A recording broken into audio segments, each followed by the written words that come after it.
Times news channel देखे आप सभी दर्शकों का बहुत बहुत स्वागत है। मैं हूं रमनदीप कौर। इस वक्त की बड़ी खबर आ रही है प्रयागराज से। क्या है पूरा मामला, देखने के लिए बने रहिए हमारे साथ। संगम नगरी प्रयागराज में जहां बाहुबली पूर्व सांसद अतीक अहमद की गोलियों से भूनकर हत्या कर दी जाती है, जिसके बाद अतीक के भाई अशरफ को भी गोली मारकर हत्या कर दी जाती है।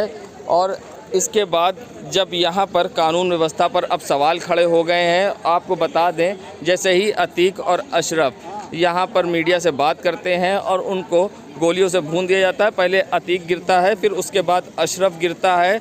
आप देख सकते हैं लाइव तस्वीरें पब्लिक वाइब पर। पहले अतीक को गोली मारी, अतीक गिर गए, अशरफ, और उसके बाद गोली मारने के बाद ये व्यक्ति जय श्री राम के नारे लगाता है और यहाँ से भागने पुलिस उसको लेकर बैठाकर भागती है। अतीक अहमद को यहीं लाया गया था मेडिकल कराने के लिए, जिसके बाद अतीक अहमद पर ताबड़तोड़ फायरिंग की गई, जिसके बाद अतीक अहमद की मौत हो गई। बता दें कि पुलिस की एक निष्क्रियता और एक पुलिस की लापरवाही सामने आई है। ऐसे में पत्रकार की भी जान जा सकती थी। यहाँ पत्रकार थे, बाइट कर रहे थे, जिसमें एनआई के एक रिपोर्टर भी थे जिनके पैर में चोट आई है। आप देख सकते हैं यहाँ पर फॉरेंसिक की टीम पहुँची है और जाँच पड़ताल में जुट गई है। पुलिस की एक बड़ी लापरवाही कहा जाए सामने, जिसके कारण पत्रकार की भी जान जा सकती थी। कैसे वो पत्रकार आए, पुलिस के सामने देखा गया कि ताबड़तोड़ फायरिंग कर रहे हैं और पुलिस उनको पकड़ने में लगी है, और जिस तरह से खून के ऊपर गोलियों से चलाई गई और उसके बाद उनकी हत्या कर दी गई। मगर जब अधिकारियों से बात करने की यहाँ कोशिश की गई तो अधिकारी कुछ भी इस पर बोलने से साफ बचते दिखाया है। और सबसे बड़ी बात ये आपको लगातार बता रहे हैं पब्लिक वाइब पर कि जिस तरह से यहाँ पर इस हत्या को अंजाम दिया गया है, ये अपने आप में एक बड़ा सवाल है कानून व्यवस्था पर, योगी सरकार के कानून व्यवस्था पर। चाहे वो उमेश पाल की हत्या हो या मीडिया के सामने पहली बार लाइव गोलियों से भूनकर बाहुबली पूर्व सांसद अतीक अहमद उसके भाई की हत्या कर दी जाती है, ये अपने आप में एक बड़ा सवाल। ये सैयद मोहम्मद आमिर, प्रयागराज। जहां अतीक अहमद को गोलियों से भूनकर हत्या कर दी गई, जिसके बाद मौके पर पहुंचे पुलिस कमिश्नर प्रयागराज रमेश शर्मा ने बड़ा बयान दिया। क्या कुछ कहा है इस पूरी जानकारी देते हुए, आइए दिखाते हैं आपको। कमीशन जो प्राथमिक जानकारी प्राप्त हुई थी यहाँ पे मैंडेटरी लीगल रिक्वायरमेंट के तहत में इनको मेडिकल के लिए लाया गया था और मीडिया के लोग पत्रकार साथ में थे और बाइट ले रहे थे। इसी में प्राथमिक जानकारी के अनुसार 3 लोग मीडिया कर्मी बन के आए और वो मीडिया कर्मी बन के उन्होंने वहाँ पे बाइट लेने का प्रयास किया। उसी के अंतर्गत उन्होंने ये इंसिडेंट हुआ है जिसमें उन्होंने फायर किया है। इसमें 3 लोगों को भी पकड़ा गया है, उनसे पूछताछ अभी हम कर रहे हैं और इसमें इनकी अतीक और अशरफ की डेथ हुई है। क्या हो रहा है? इसके अलावा एक पत्रकार हैं जो ANI के हैं, मैं उनके नाम अभी नहीं डाइवर्स कर रहा हूँ, लखनऊ के पत्रकार हैं ANI के, इनके चोट आई है और अभी मेरी उनसे बात हुई है तो उनका वो उस इंसिडेंट में वहीं खड़े थे तो एकदम भागे दौड़े हैं तो उनको गिरने से चोट आई है। और एक कांस्टेबल है मानसिक हमारा, जिसको अभी प्राथमिक रूप से बुलेट इंजरी है, उसके आर्म से क्रॉस की है। बाकी और डिटेल्ड इंक्वायरी, डिटेल्ड जानकारी मैं आपको दूंगा। मैं पुनः रिपीट कर रहा हूँ, मैंडेटरी लीगल रिक्वायरमेंट के तहत मेडिकल के लिए आए हुए थे। मीडिया के समस्त कर्मी इन लोगों के साथ में थे और इसमें जो प्राथमिक अभी तक जानकारी है 3 लोग मीडिया कर्मी बन के आए और उन्होंने बाइट लेने का प्रयास किया और इसमें उनके फायरिंग में ये अतीक और अशरफ की डेथ हुई है। सर कितने राउंड फायरिंग हुई है? और सर फायरिंग कितने राउंड हुई है? मैं जितना आपको डिस्कस कर सकता हूँ उतना मैं बता रहा हूँ। चीज़ें अभी मैं उनसे लोग पकड़े गए हैं, कुछ असला उनके पास से मिला है, अभी उनसे डिटेल्ड इंटेरोगेशन किया जा रहा है। हत्याकांड में नामजद अतीक अहमद के बेटे असद को जहां पुलिस ने मुखबिर में ढेर कर दिया था, तो झांसी से शव लेकर पुलिस कस्टडी में आज शव कसारी मसारी स्थित कब्रिस्तान पहुंचा, जहां कब्रिस्तान में कड़ी सुरक्षा के बीच में एम्बुलेंस असद के शव को लेकर कब्रिस्तान पहुंची, जहां पर उसे गुस्ल दिलाया गया, क्योंकि घर पर मजमा होने के कारण और समर्थकों की भीड़ होने के कारण घर न ले जाकर सीधा कब्रिस्तान शव आया, जहां पर उसे जनाजे की नमाज़ पढ़ाई गई, गुस्ल दिया गया और नमाज़ पढ़ाने के बाद दुआए मग़फ़िरत हुई, जिसके बाद बड़ी संख्या में लोगों ने असद को कंधा देते हुए कब्रिस्तान में कब्र की ओर ले गए, जहां उसे सुपुर्द खाक किया गया। बता दें, असद को लेकर जहां सख्ती की गई थी और उसे इनकाउंटर में ढेर किया गया था और पूरी पुलिस ने उसके शव को सीधा कब्रिस्तान लाया और जहां पर घर के कुछ लोग, रिश्तेदार और उसके समर्थक वहां मौजूद थे। जहां पुलिस की सख्ती के बाद सैकड़ों लोग कब्रिस्तान के अंदर पहुंचे, जहां असद को कांधा दिया और असद के जनाजे में शामिल हुए और नमाज़ पढ़ी और दुआए मग़फ़िरत की।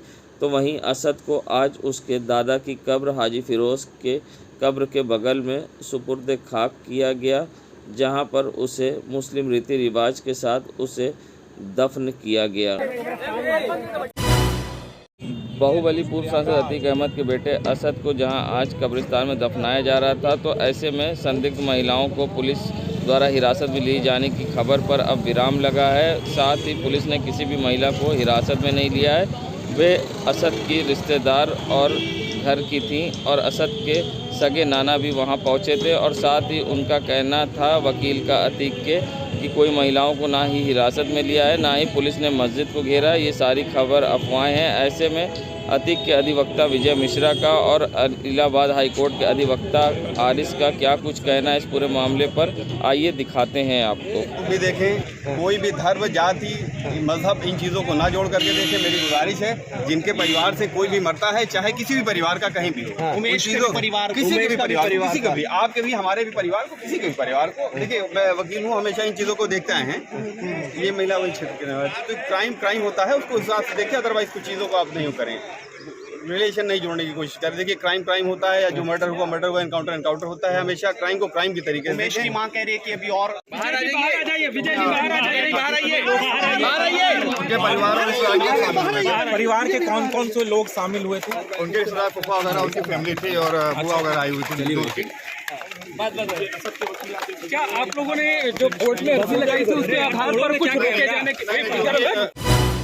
संगम नगरी प्रयागराज में जहां बाहुबली पूर्व सांसद अतीक उसके भाई अशरफ की गोलियों से भूनकर हत्या कर दी गई, तो ऐसे में पूरे शहर को छावनी में तब्दील कर दिया गया। जगह जगह आरएएफ और पीएसए के जवान तैनात किए गए और पुलिस पेट्रोलिंग कर रही है। ऐसे में कड़ी सुरक्षा के इंतजाम किए गए हैं और जगह जगह आरएएफ भी डिप्लॉय की गई है और साथ ही हर जगह सुरक्षा की व्यवस्था इंतजाम है। धारा 144 भी लागू। आइए दिखाते हैं एक खास रिपोर्ट। बता दें, जहाँ कल अतीक अहमद की कड़ी सुरक्षा के बीच में 17 पुलिसकर्मियों की कड़ी सुरक्षा के बीच में ताबड़तोड़ गोलियों से फायरिंग करके हत्या कर दी गई है, जिसके बाद आज अतीक अहमद के शव का पोस्टमार्टम होना है और उसके बाद अतीक अहमद को सुपुर्द खाक भी आज ही किया जाएगा। जहां कल इसी कब्रिस्तान में अतीक के बेटे असद का सुपुर्द खाक किया गया था। आपको बता दें, ये कसारी मसारी का कब्रिस्तान है जहां पर सुपुर्द खाक किया गया था और यहां पर आज आरपीएफ की टुकड़ियों को तैनात किया गया। आप देख सकते हैं सुरक्षाकर्मी यहां पर कब्रिस्तान में लगाए गए हैं।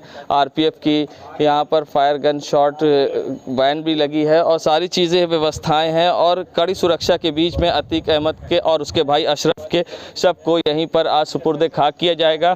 आपको बता दें, शहर को पूरी तरह से छावनी में तब्दील कर दिया गया है। सीएम के आदेश के बाद धारा 144 लागू कर दी गई है और साथ ही पूरी तरह से इंटरनेट पर भी पाबंदी लगाई गई है। मगर कहीं ना कहीं कानून व्यवस्था पर सवाल खड़े हुए हैं। ज़ीरो टॉलरेंस की नीति करने वाली सरकार, ज़ीरो कानून व्यवस्था की बात आई है और ऐसे में जिस तरह से कानून व्यवस्था पर अब प्रश्न चिन्ह खड़े हुए हैं कि जिस तरह से अतीक की सुरक्षा में इतनी फोर्स होती थी, कल 17 ही क्यों थे, इस तरह से बहुत सारे सवाल हैं जो अब चर्चा का विषय बने हैं। राजनीति पार्टियों के आरोप प्रत्यारोप भी शुरू हो गए हैं। अब देखना होगा इस पर आगे किस तरह से होता है। फिलहाल अभी हम कब्रिस्तान के बाहर खड़े हैं और अतीक और अशरफ के सबको यही सुपुर्द खाक किया जाएगा। सैयद मोहम्मद आमिर, प्रयाग। संगम नगरी प्रयागराज में जहां कल बाहुबली पूर्व सांसद अतीक और उसके भाई अशरफ की हत्या कर दी गई, जहां कॉलविन हॉस्पिटल में मेडिकल कराने के दौरान उन पर 3 लोगों ने मीडिया कर्मी बनकर हमला कर दिया और ताबड़तोड़ फायरिंग करके उन्हें मौत के घाट उतार दिया। पुलिस की कानून व्यवस्था पर सवाल खड़े हुए हैं। तो वहीं अब अतीक अहमद के आज उन्हें सुपुर्द खाक किया जाना है और उनका पोस्टमार्टम भी आज होना है।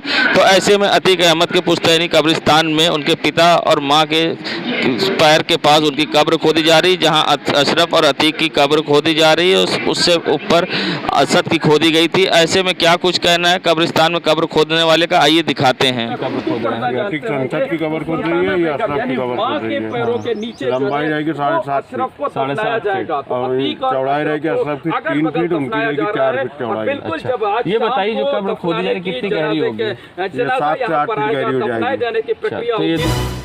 संगम नगरी प्रयागराज जहां आम आदमी पार्टी को राष्ट्रीय पार्टी का दर्जा मिलने के बाद अब आम आदमी पार्टी के जिला अध्यक्ष डॉक्टर अल्ताफ अहमद ने खुशी जाहिर की है और साथ ही उन्होंने कहा कि आम आदमी पार्टी को राष्ट्रीय पार्टी का दर्जा मिल गया है, जिससे कि अब आम आदमी पार्टी मजबूती से चुनाव लड़ेगी और आम आदमी पार्टी को राष्ट्रीय पार्टी होने का दर्जा भी मिलेगा। ऐसे में आम आदमी पार्टी के जिला अध्यक्ष डॉक्टर अल्ताफ अहमद ने लोगों से अपील करते हुए क्या कुछ कहा है, खुशी जाहिर करते हुए आइए दिखाते हैं आपको। सबसे पहले मैं पूरे देशवासियों को बधाई देना चाहता हूं कि एक ईमानदार और एक अच्छी पार्टी आम आदमी पार्टी चुनाव आयोग ने राष्ट्रीय पार्टी घोषित कर दिया है। देर से ही सही लेकिन राष्ट्रीय पार्टी घोषित कर दिया है। और ये भी चिंता का एक विषय था कि क्या वजह थी कि आम आदमी पार्टी को, जो कि इतने महीने गुजर गए हैं और राष्ट्रीय पार्टी का दर्जा अभी तक नहीं मिल पाया था, लेकिन फाइनली हम लोगों को मिल गया है।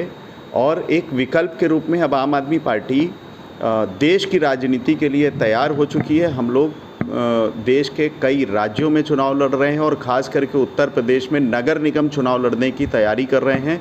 और मुझे पूरी उम्मीद है कि आम आदमी पार्टी को इस बार नगर निगम में आम जनता बहुत प्यार और मोहब्बत देने वाली है। हम लोग की अच्छी खासी सीट निकलेगी और राष्ट्रीय पार्टी का दर्जा होने का भी हम लोगों को फ़ायदा मिलेगा। संगम नगरी प्रयागराज जहां उमेश पाल हत्याकांड के बाद अतीक अहमद के बेटे असद का नाम आया था, जिसके बाद पुलिस ने झांसी में असद के बेटे को मुखबिर में ढेर कर दिया, उसके साथ ही गुलाम को भी मुखबिर में ढेर किया। तो वहीं कुछ महिलाएं कब्रिस्तान में अतीक के बेटे को देखने पहुंची, तो अतीक के बेटे को पहुंची महिलाओं से सवाल किया कि कौन है, तो उन्होंने अपनी पहचान बताने से मना किया। जब उनसे मीडिया ने पूछा आप अतीक की बड़ी बहन है, तो वे हाथ जोड़ती नजर आई और उनका कहना था कि हम एक इंसान हैं और भैया को देखने आए हैं। और ऐसे में जब वे अंदर गई तो पुलिस ने उनसे आइडेंटिटी मांगी और साथ ही रजिस्टर में नाम लिखाने के लिए कहा, जिसके बाद वे कहे कि हम अंदर दिखाते हैं। क्या कुछ कहा आइए दिखाते हैं। एक इंसान है, औरत है, रोजा रख के भैया की मिट्टी देखने आए हैं। क्या कहिएगा आज इस तरह का परिवार गम के माहौल में है, गमज़दा है। शुभ तुम्हारे घर में भी औलाद है। संगम नगरी प्रयागराज जहां अतीक अहमद के बेटे असद की मुठभेड़ में मौत हो गई, जिसके बाद अब उसका शव उसके घर पहुंच रहा है, जिसको लेकर अतीक के समर्थकों और पड़ोस के लोगों की भीड़ इकट्ठा हुई। और ऐसे में हर कोई असद को देखने की मांग को लेकर रोता बिलखता दिखाई दिया। तो साथ ही जब पुलिस ने उन्हें खदेड़ा तो उनमें आक्रोश दिखाई दिया। उनका कहना था कि हमें कुछ नहीं चाहते, बस एक बार शांतिपूर्वक देख लेने दिया जाए। और ऐसे में क्या कुछ कहना था यहाँ पर इकट्ठा लोगों का और किस तरह से लोगों में आक्रोश था और क्या कुछ कहना है डीसीपी क्राइम का, आइए दिखाते हैं आपको।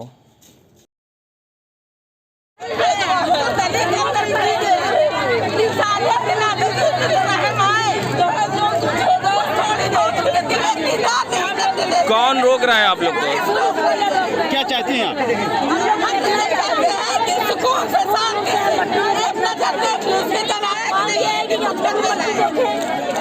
कितनी परेशानी हो रही है?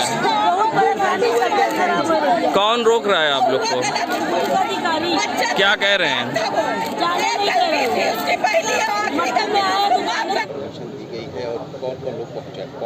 देखिए, घर है उनका जो टूटा हालत में यहीं पे, तो यहाँ उनके जो नज़दीकी परिजन हैं, उनके नाना और रिश्तेदार जो हैं, उनको हम लोग उन परमिट किया है, वो लोग आएंगे और वो उसमें शामिल होंगे। यहीं पर आज गुस्ल दिया जाना है उनके पुश्तैनी आवास पर, किस तरह की व्यवस्थाएं होंगी? हाँ, किन लोगों को अनुमति होगी इसमें? यहाँ पर्याप्त मात्रा में फोर्स लगा हुआ है, हमारा पीसी लगा है, आरएफ भी है और हम लोगों ने यहाँ पूरा प्रबंध रखा हुआ है। उनके जो नज़दीकी परिजन हैं उनको हम लोगों ने परमिट किया है, वो आएंगे और दफन के लिए जो भी कार्रवाई उनको करना है वो करेंगे। यहाँ उनके समर्थकों की भी काफ़ी भीड़ लगी है? नहीं, समर्थक की कोई भीड़ नहीं है। वो लोग जो भी हैं वो कब्रिस्तान में शामिल हो सकते हैं। यहाँ घर पे अनावश्यक भीड़ की अनुमति नहीं है। Thank you. संगम नगरी प्रयागराज जहां नैनी थाना क्षेत्र के इलाके की फूल मंडी में निर्माणाधीन मकान गिरा। मकान गिरने से हड़कंप मच गया और ऐसे में आनन फानन में सूचना पुलिस को दी गई। मौके पहुंची पुलिस, चपेट में आने से 5 लोग हुए घायल, 2 की हालत गंभीर। घायलों को इलाज के लिए पुलिस ने भेजा अस्पताल। मौके पुलिस सहायता करने वाले मौजूद। बता दें, नैनी के फूल मंडी का है मामला। यमुना पार क्षेत्र में फूल मंडी के पास एक मकान बन रहा था, जिसमें अचानक मकान गिर जाने से हड़कंप मच गया और कई लोग घायल हुए हैं, जिसमें 5 लोग घायल हुए हैं, जिसमें 2 की हालत गंभीर है और सभी का इलाज एसआरएन अस्पताल में चल रहा है। मौके पर पुलिस के अधिकारी भी मौजूद हैं। ऐसे में लोगों की भीड़ लगी है और इलाज के लिए घायलों को भेजा है। बता दें, निर्माणाधीन मकान गिर जाने से हुआ है हादसा। उमेश पाल हत्याकांड से जुड़ी बड़ी खबर, जहां बाहुबली पूर्व सांसद अतीक अहमद और उसके भाई से लगातार धूमनगंज थाने में पुलिस पूछताछ कर रही थी। देर रात जब धूमनगंज पुलिस अतीक अहमद को अपने साथ लेकर पूरा मुफ्ती थाने पहुंची, तो ऐसे में कयास लगाया जा रहा था कि अतीक अहमद को फतेहपुर लेके जाया जाएगा, जिसके बाद पूरा मुफ्ती से अतीक अहमद को कॉलविन हॉस्पिटल लेकर पहुंची धूमनगंज पुलिस, जहां कड़ी सुरक्षा के बीच में अतीक और अशरफ को कॉलविन लाया गया, जहां पर अतीक और अशरफ को मेडिकल के लिए कॉलविन हॉस्पिटल के अंदर ले जाया गया। कड़ी पूछताछ के बाद जहां हर 24 घंटे पर मेडिकल कराया जाना रहता है, जिसको लेकर रिमांड के दौरान अतीक और अशरफ का मेडिकल कराने के लिए कॉलविन हॉस्पिटल में ले जाया गया, जहां अतीक और अशरफ का मेडिकल कराया गया। तो वहीं अशरफ और अतीक जब वापस निकले तो मीडिया ने उनसे बात करने की कोशिश की और कड़ी सुरक्षा के बीच में अतीक अशरफ कुछ भी मीडिया से बोलने से बचते नजर आए। तो वहीं जब अशरफ निकले तो उनका कहना था असद के इनकाउंटर पे अल्लाह की चीज़ थी, अल्लाह ने ले लिया, और क्या कुछ कहा आइए दिखाते हैं। शामिल नहीं हो पा रहे हैं। अतीक कुछ तो बोलो, बेटा मार गया है, एनकाउंटर फर्जी था या सही था? अशरफ कुछ बोलेंगे? जी जी बोलिए। अल्लाह की चीज थी, अल्लाह ने ले लिया, लेकिन गलत तरीके से लिया गया है। देश दुनिया की खबरों के लिए world media times news channel को सब्सक्राइब करें।